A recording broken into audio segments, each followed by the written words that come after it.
चंद्रशेखर जी, बहुत बहुत स्वागत है आपका आज तक पर। सबसे पहला सवाल चंद्रशेखर जी मेरा आपसे ये है, सुप्रीम कोर्ट में कल सरकार ने हलफनामा दिया है और उस हलफनामा में सरकार साफ स्पष्ट ये कह रही है कि हाथरस की आड़ में कोशिश ये थी कि यूपी को जलाया जाए, दंगे वहां पर भड़काए जाएं और इसके लिए बकायदा जस्टिस फॉर हाथरस जैसी एक वेबसाइट बनती है। पीएफआई का उसमें रोल है, एसडीपीआई का उसमें रोल है और ये जो अलग अलग कोण इसमें उभर कर आ रहे हैं साजिश के, उसमें एक कोण आपसे भी जुड़ रहा है, ये आरोप है। देखिए, न्याय तो नहीं दे सकते हैं, आरोप ही लगा सकते हैं। सबसे बड़ा सवाल यह है कि 14 दिन तक जब इस मामले को में न्याय नहीं मिला, 14 दिन तक जब इस मामले पर कोई आवाज नहीं उठी, तब हम लोग वहां गए थे। 14 दिन तक मुख्यमंत्री क्या करवा रहे थे? क्या इतनी बड़ी घटना का संज्ञान प्रशासन ने ऊपर नहीं दिया था?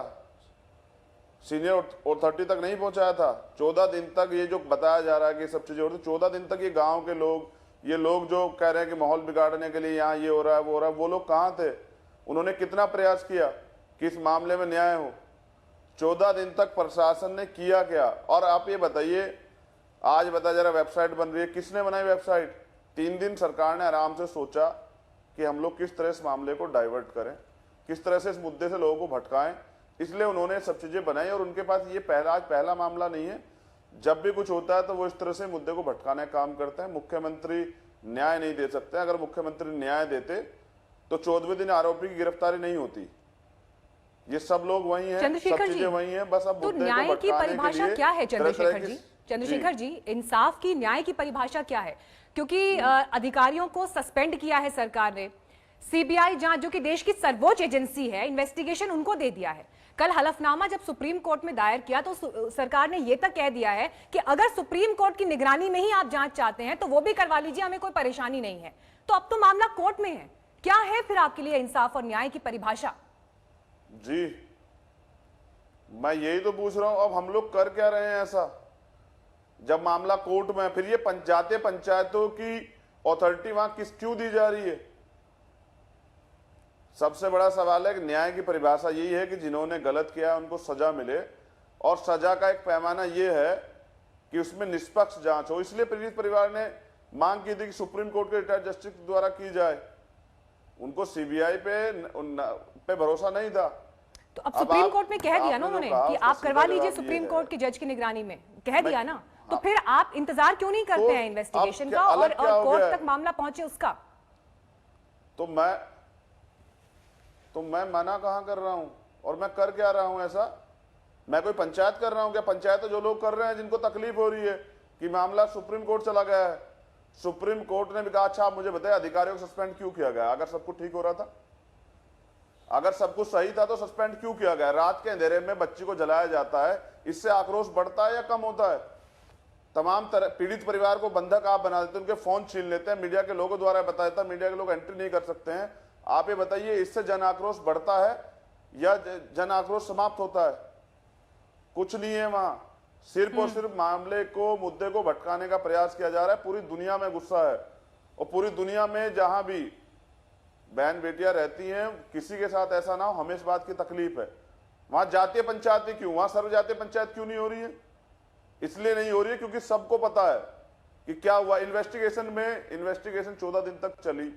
क्या अभी तो बहुत सारी चीजें ना, न्यायिक जांच होगी, पता लगेगा वो सब बेटी का था या नहीं था, इसको जलाया गया।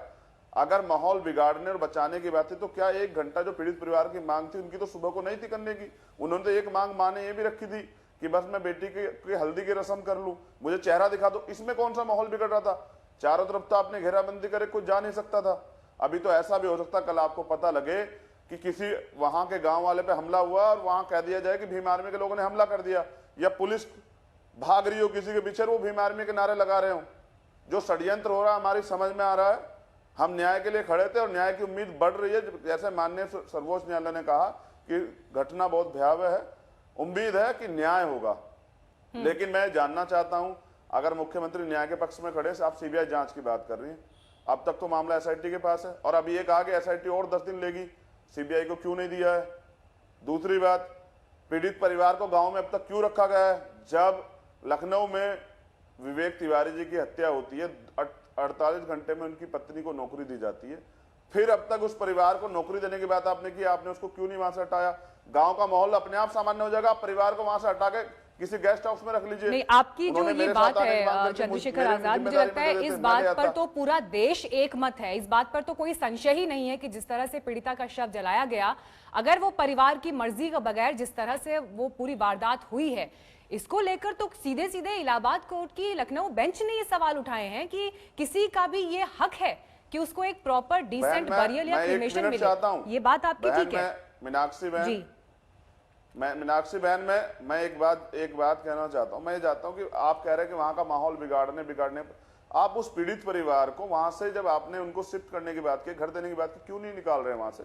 उनको लखनऊ बुला लीजिए, क्यों नहीं निकाल रहे? आप तो माहौल बिगड़वा रहे ना, उन पीड़ित परिवार को वहां रखकर डरा के धमका के। आपको पता है कि लखनऊ में होगा, तमाम मीडिया उनसे बात करेगा। जिस तरह वहां अधिकारी कर्मचारी, अच्छा पुलिस का काम सबूत मिटाना होता है या सबूत कलेक्ट करना होता है, किस पे भरोसा करें?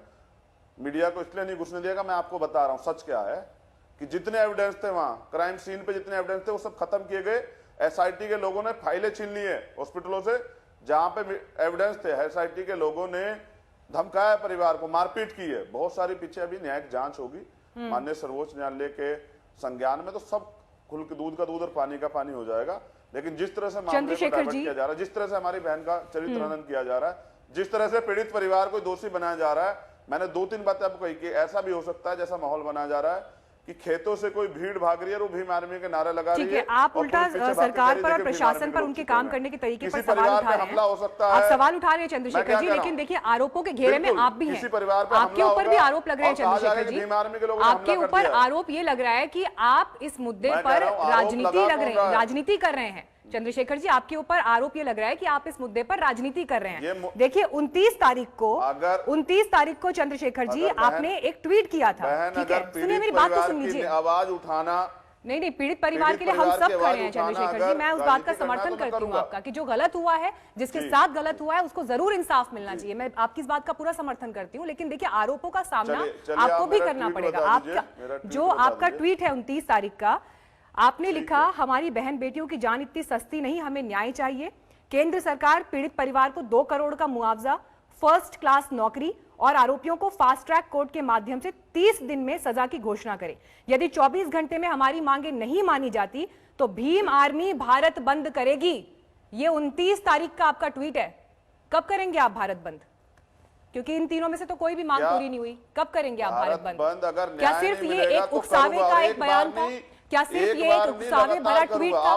सिर्फ जनता को उकसाने के लिए ट्वीट था ये? मैं क्या कह रहा हूं बहन, मेरी बात सुनिए ना। अगर न्याय की आवाज उठाना, विरोध करना, आंदोलन करना अपराध है तो मुझे सजा दी जाए। भारत बंद यहां पहली बार नहीं हुआ है, पहले भी भारत बंद हुआ है। किसान भाई जो है अपने न्याय की लड़ाई को मजबूत करने के लिए अभी पंजाब बंद किए हुए, रेलवे ट्रैकों पे मजबूरी में। अगर सरकार जो है हमारी मांगों पे संज्ञान ले ले, पीड़ित परिवार को जो है विश्वास में लेके संतोष में रखे, तो ये सब चीजें होंगी नहीं। पीड़ित परिवार लगातार कह रहा मैं क्यों ना बोलूं? आप मुझे बताइए, जब यहां विवेक तिवारी जी के परिवार को, उस बहन को क्लास 1 की नौकरी मिल सकती है तो हमारे परिवार को क्यों नहीं मिल सकती है? भेदभाव क्यों? 48 घंटे में उनको नौकरी मिल सकती तो इस परिवार को क्यों नहीं? नहीं तो सरकार ने उन्हें मुआवजा और नौकरी सब ऑफर किया है ना? क्यों नहीं? मेरी मांग क्या गलत है? सरकार ने पीड़ित परिवार को मुआवजा और नौकरी सब ऑफर किया है।